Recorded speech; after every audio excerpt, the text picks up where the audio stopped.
Hello, my name is Joel John Roberts, and I'm the CEO of Path and Path Ventures. I'd like to welcome you to Path's monthly Path Presents at the Forefront. Last month, our topic was comfort food during uncomfortable times.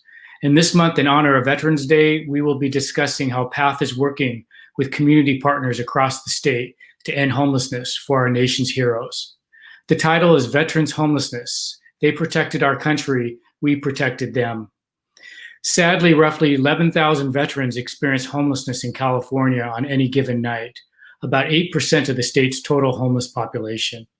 Most veterans experience homelessness are over age 50 and often have significant disabilities and medical conditions that are made worse by precarious housing situations. Before we begin, I would like to share how the struggles of being a veteran not only affect the woman or man who fought for our country, but also how it affects her or his family, like my family. My father was in the Army infantry in World War II. When I was young, he never talked about his experience. He was a very outgoing and talkative and social man, so his silence on his war days was peculiar. I could never figure out how his silence to the war until I became an adult running Path. As you know, for many young soldiers, some still in their teens, drafted into combat, the sights, the sounds, the smells of organized death were just too much. Today, the scientific term is post-traumatic stress disorder, or PTSD. Back then, there was no name, and the ghosts of war did not disappear after a tour of duty in Europe and a flight home on a DC propeller plane. These images of death did not dissipate simply because there was no scientific name for them. Although my father earned a doctorate degree in physics and became a professor, and even worked in top secret military projects while he was teaching, I saw how those phantoms of death haunted him until the day he passed away in a veteran's retirement home. When I was young, I would sometimes see him stare out into the sky like he was transporting himself into a world gone by. He would tell me he was thinking about some physics equation. I think he was fighting memories of war.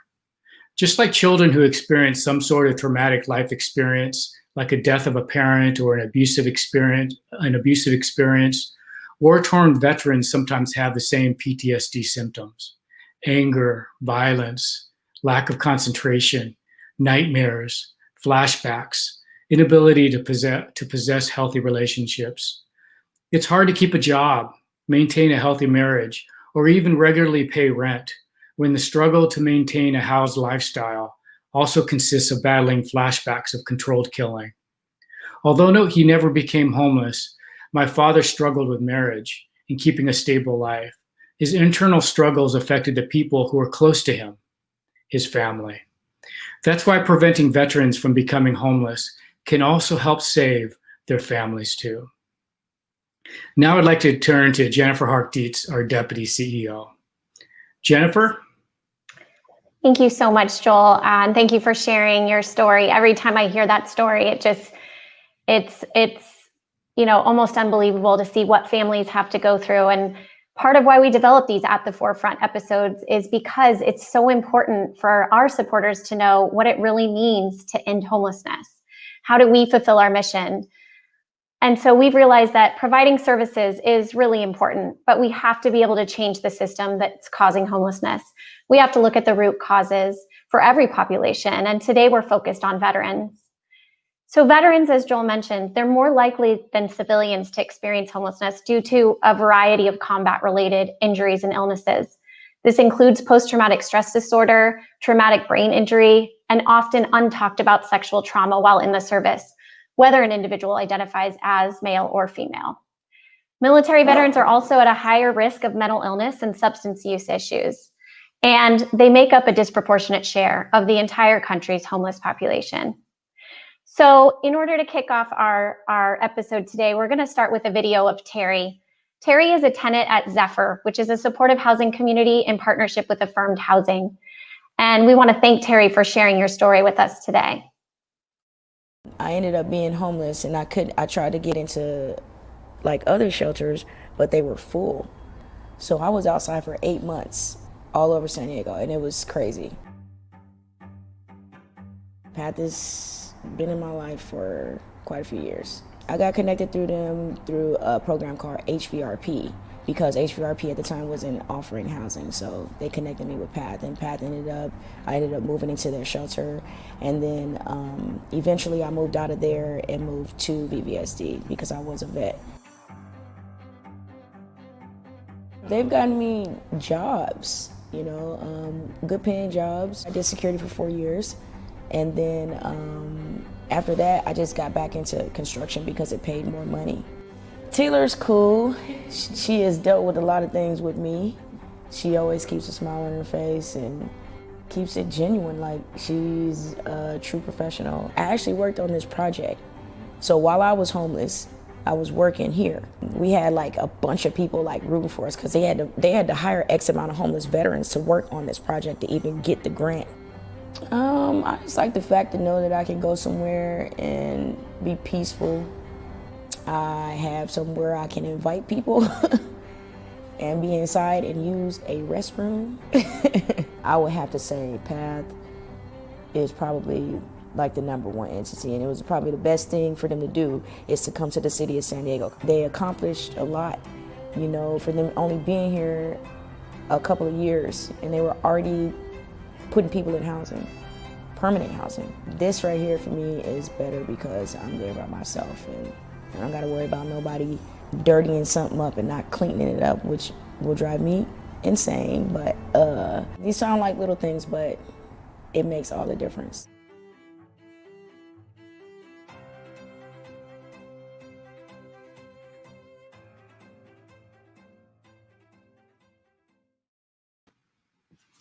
We're really grateful for Terry to share her story with us, especially on video. It is our pleasure and honor to welcome to our show here Adam Riggy. He's the Deputy Director of Clinical Operations for the Veterans Affairs Homeless Program Office. That's a national program here in America. Adam has been with the VA for 17 years and currently provides leadership and governance of the VA Homeless Program operation that involves 5,000 staff, $1.4 billion annual budget, and services delivered to 300,000 plus veterans each year. So I want to welcome you, Adam, to our At the Forefront.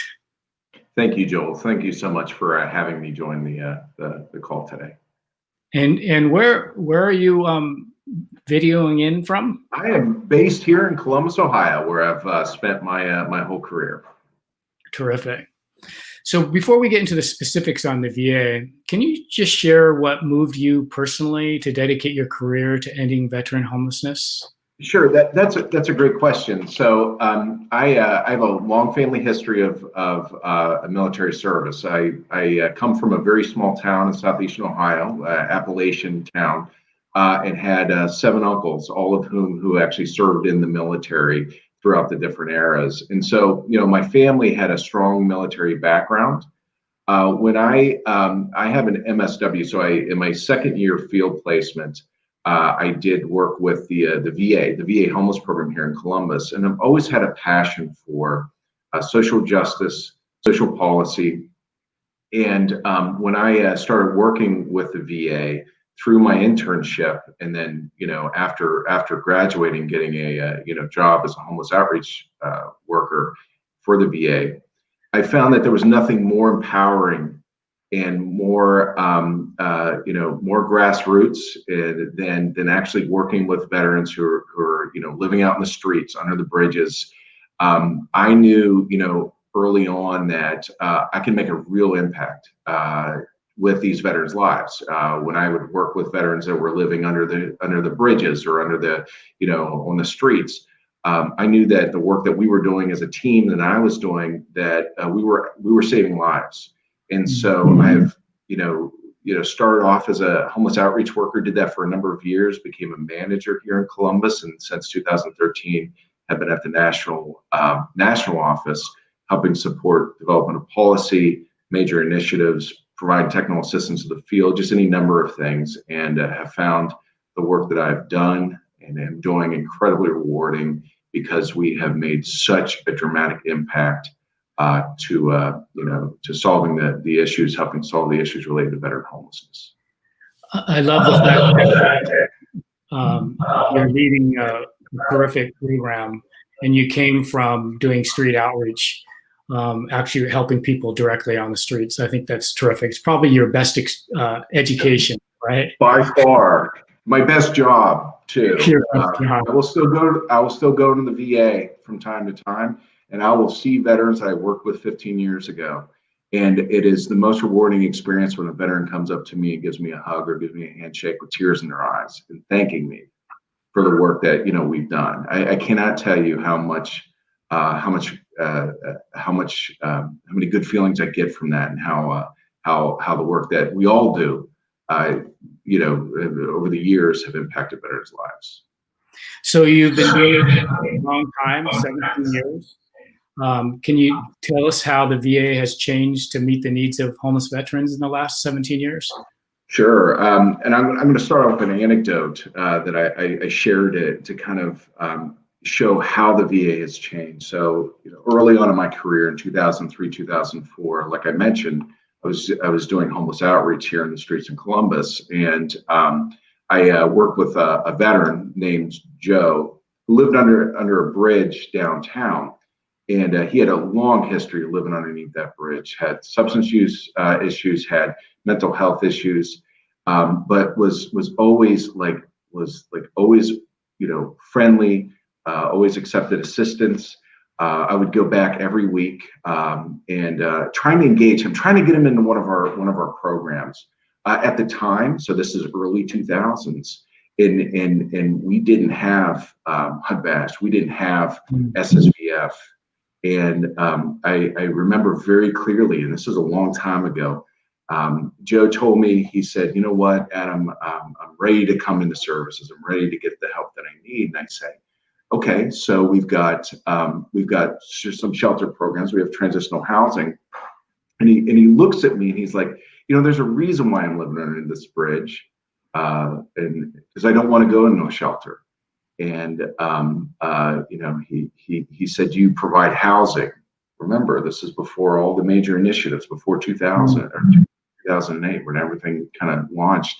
And my response was, which is ironic, we're not a housing program, we're a homeless program. In the early 2000s, in most communities, that's what the VA was. We did incredible work in linking veterans up with healthcare in our shelter systems and transitional housing, which worked for a lot of veterans, do not get me wrong, but we didn't have the housing piece.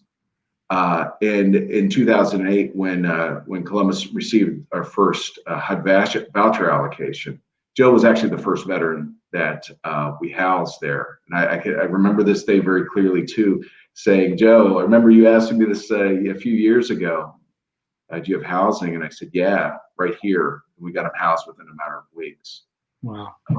So, when you think about how we've changed as a system, as a VA, starting with the Obama administration's efforts to end veteran homelessness, it really started in 2008, really took off in 2010.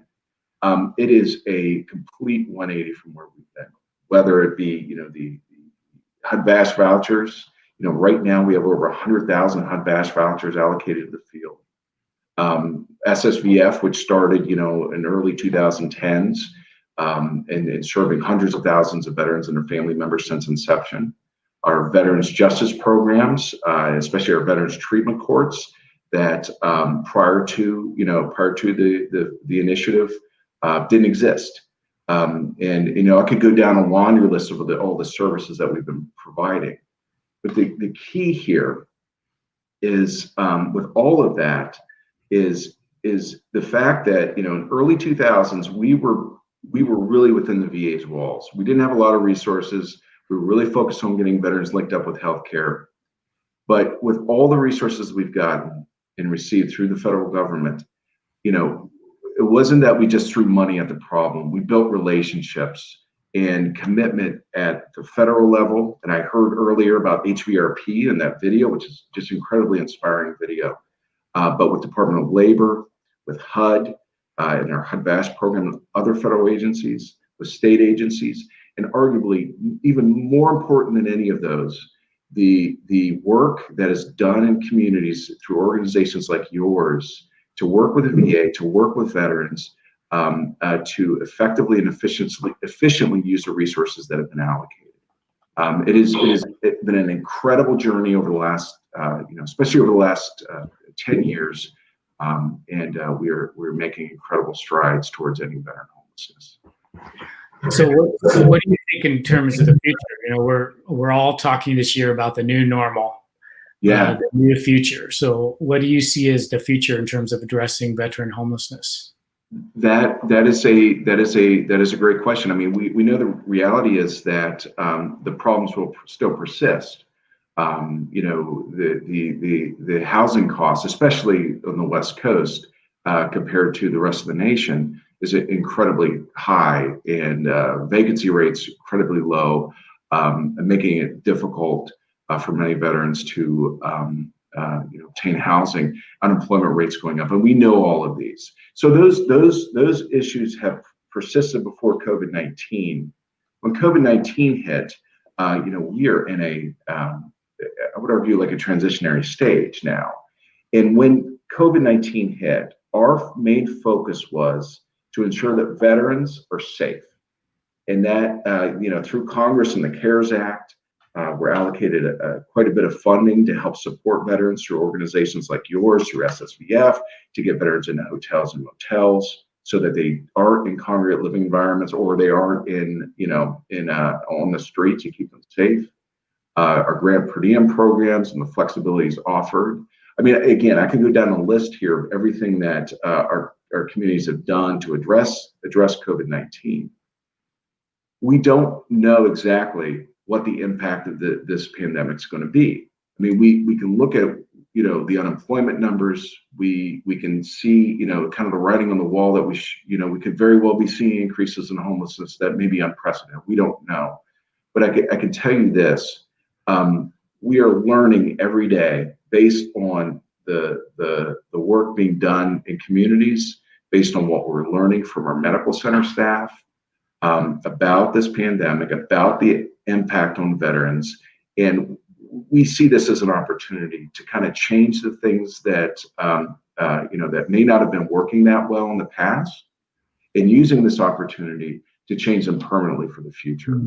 So just to kind of more directly answer your question, we don't have a clear picture yet, but we are working every day to understand, what is it going to be? What is it going to look like? What do we need to retain in the services that we provide, given the pandemic, and continue to push towards ending veteran homelessness.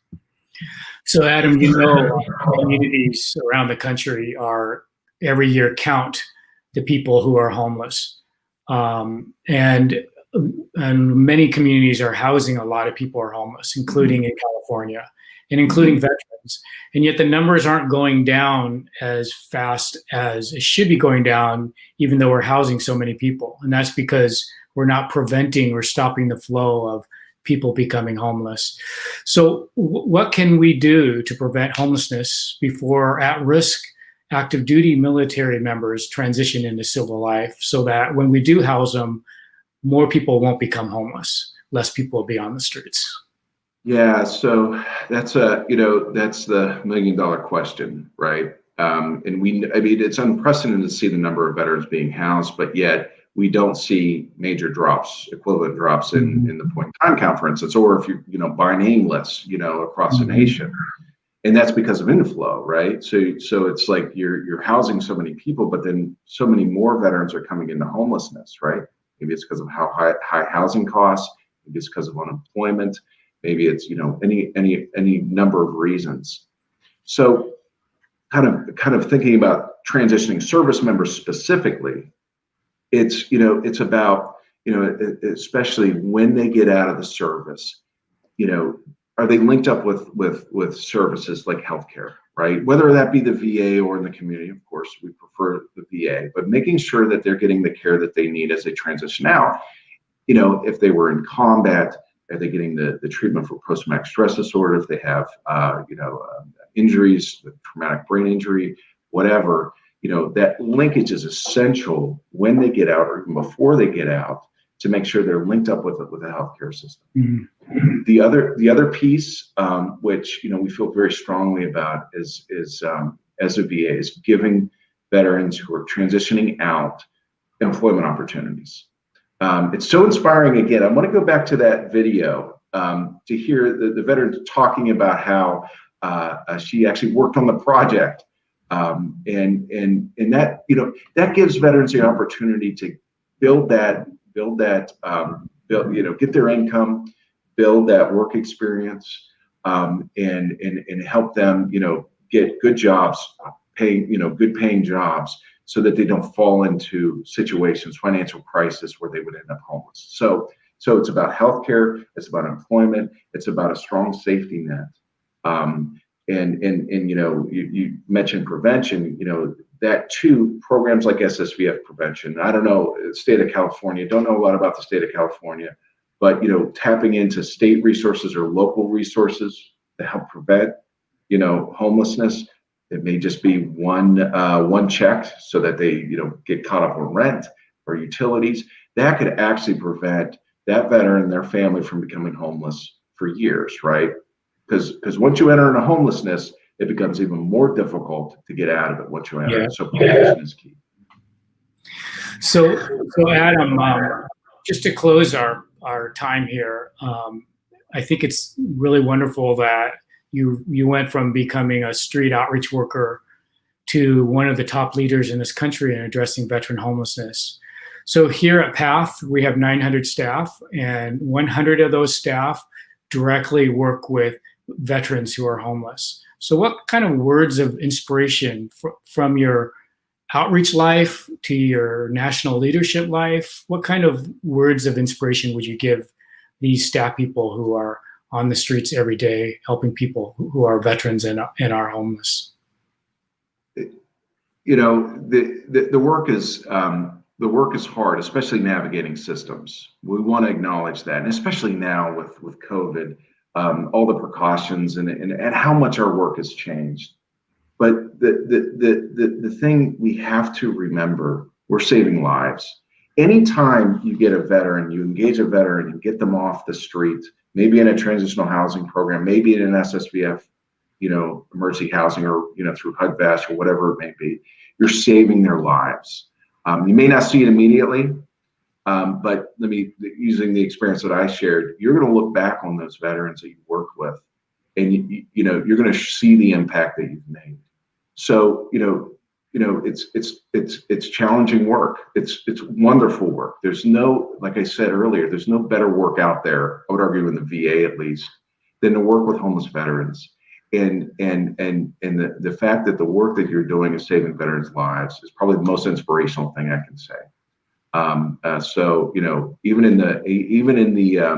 during the pandemic and everything else is going on, you're saving lives. Thank you, Adam. Thank you for your time. Thank you for your inspirational leadership. I'd like to now turn it back over to Jennifer.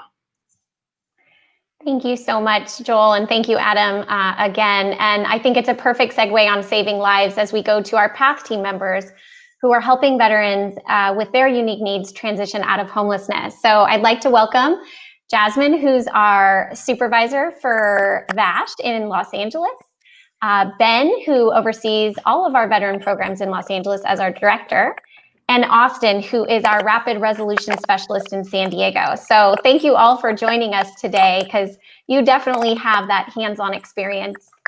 In order to kick us off, Ben, I'm going to start with you. Can you tell us a little bit about what resources you and your team are utilizing to really address the needs and help vets in homelessness? And tell us a little bit about what those specific programs are. All right, sure, I'd be happy to. Thank you, Jennifer. So we offer a lot of resources specifically for LA because there's just so many veterans here that we're trying to assist. One of our programs that we offer is our HUD-VASH program that was mentioned earlier, and that provides expedited Section 8 for some of our veterans that have some clinical needs. So that helps them directly, really provides a lot of support for veterans that have issues like PTSD and other issues, and helps them get into housing right away. We also have our supportive services for veteran families grant, which is SSVF.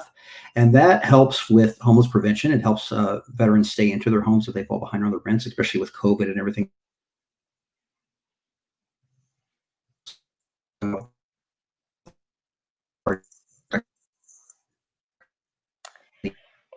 Looks like we're having a little bit of trouble with Ben's IT. So while that gets back up to speed, I'm going to go over to Jasmine.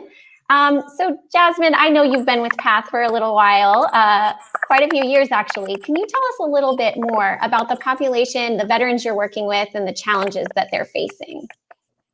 Yeah, thank you so much for having me.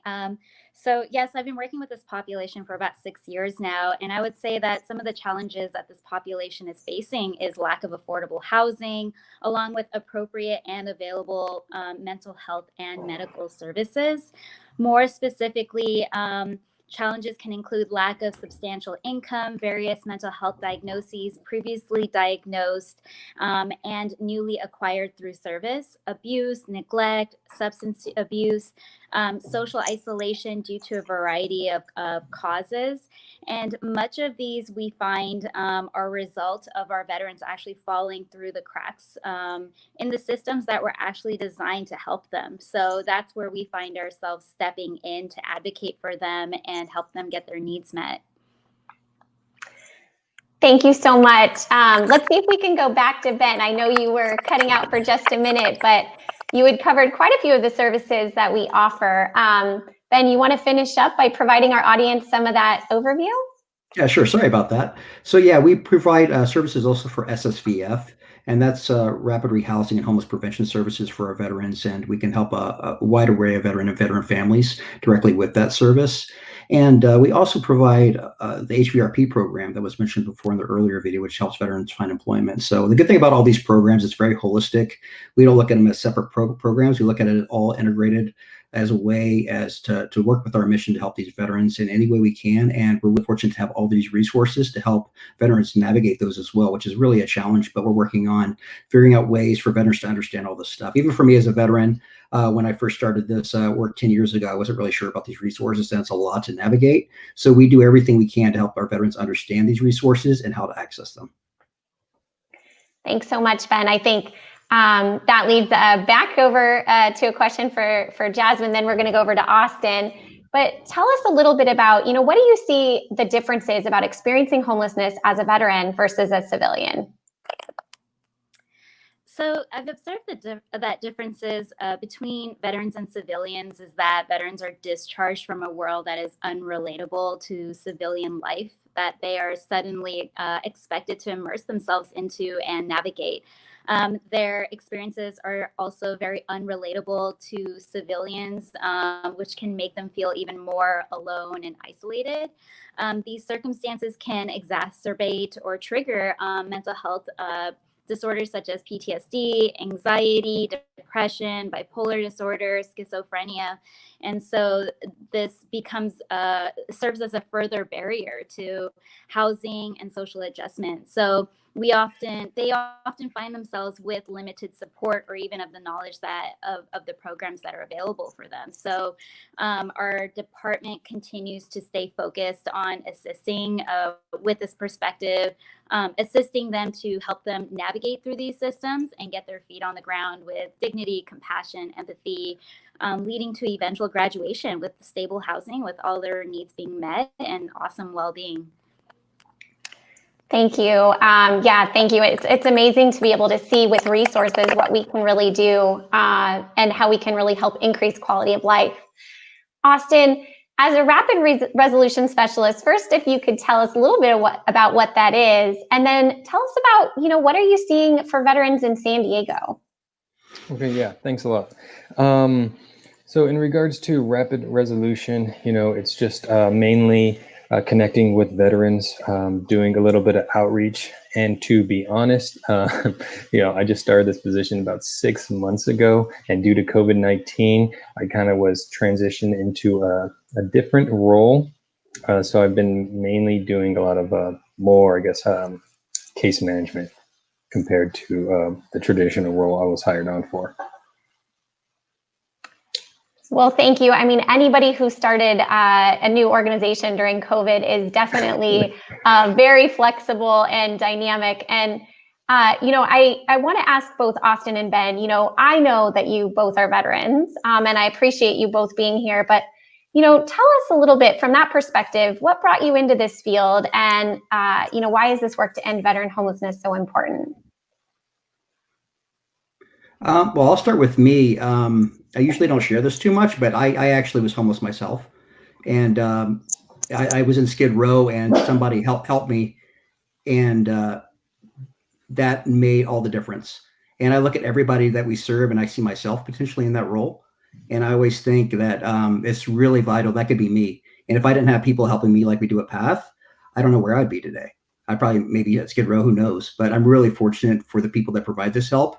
And like was mentioned before, it's just vital to have veterans that are overrepresented, especially in places like Skid Row, have that support and people ready for them to kind of lift them up and change their lives. And that can really make a huge difference. It has for me, and I just see it every day with all the great work that we do. Yeah, and as for me, just growing up, I grew up in Los Angeles, and from a young age, I would always just been drawn to helping people. And I actually used to volunteer in high school at the Midnight Mission, which is right there near Skid Row. So I've always been, drawn to helping others.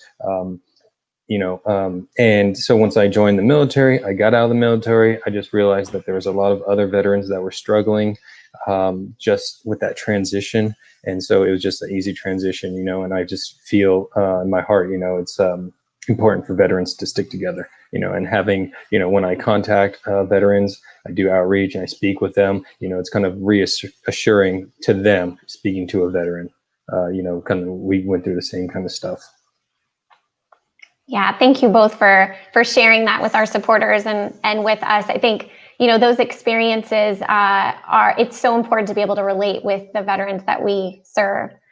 So for all of you, I know we asked this to Adam as well, but in your experience with veterans, what do you think can be done? There's a lot of conversations about how we can prevent more veterans becoming homeless, especially as they transition out of active duty. But, what are some key things you think that as an organization we could do as we kind of work through changing our system?